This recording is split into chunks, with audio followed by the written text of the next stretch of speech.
We are back with more of My Southern Home, and I'm here with Rick Allgeier with Allgeier Air.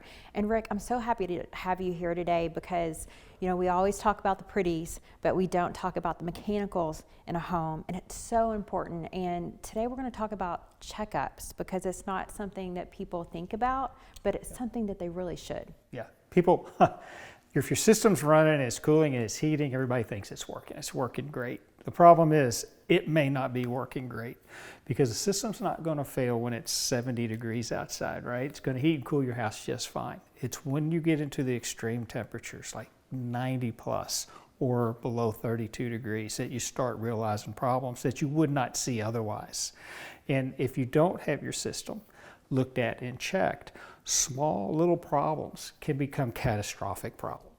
So when you talk about small little problems, what are some of those problems that your system can be experiencing that you're not seeing? So there's a lot of little components in there in your system that are wearable. They wear out, but they're designed to do that. But you have to rejuvenate those. You replace those small little parts so that you're not replacing the big parts that cost you thousands of dollars. Parts like contactors and capacitors, as well as doing a good cleaning on the system, which people don't realize it needs to be done because they're not seeing their system. They're just not looking at it. And you could look at a system and it may look clean, but deep down in those coils, that system could be very dirty and you just don't see it because it's deep into the coils. And that really helps the life of a system too. So it's not just how the system works, it's how long that system's going to live. Well, that's an excellent point because it's not about whether the system's working now, but that system's designed to last you 10, 15, 20 years. Improper maintenance shortens that life. I've seen systems only last 5 years.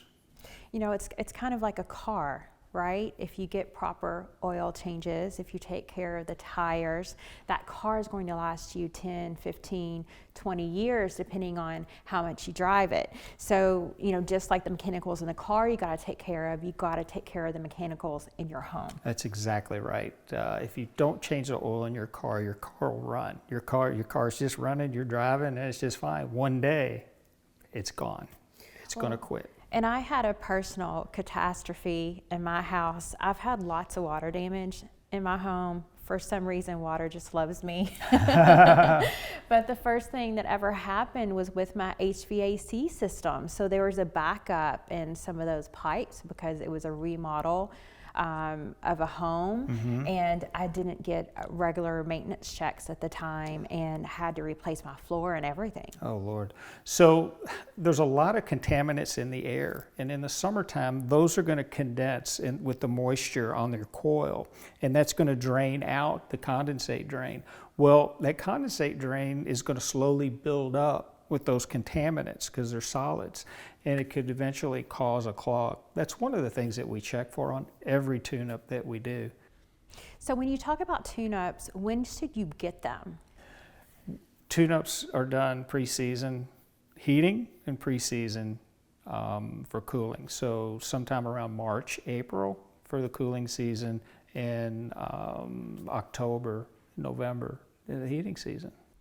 So Rick, let's talk about air filters because Sure. I've heard 4 months you should change them every 6 months. Why is there so much variation in what people tell you about changing that air filter? So first, you change your air filter when it gets dirty and the air starts getting restricted through that filter. So high efficiency filters that are only 1 inch, they need to be replaced more often, probably about once a month.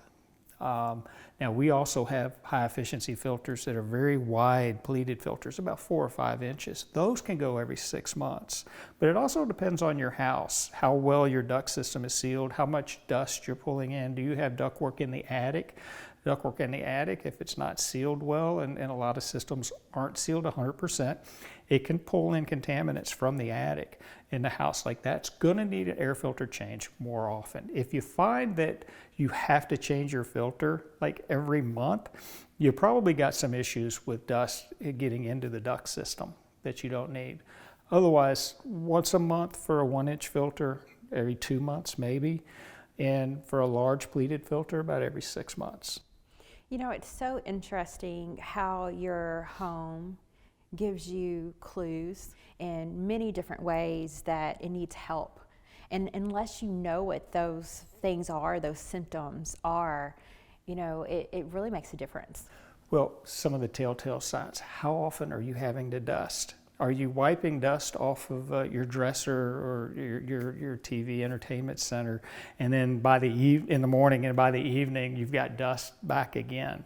That's a good telltale sign that you've got some issues going on that maybe air filtration alone won't manage, but air filtration is always important.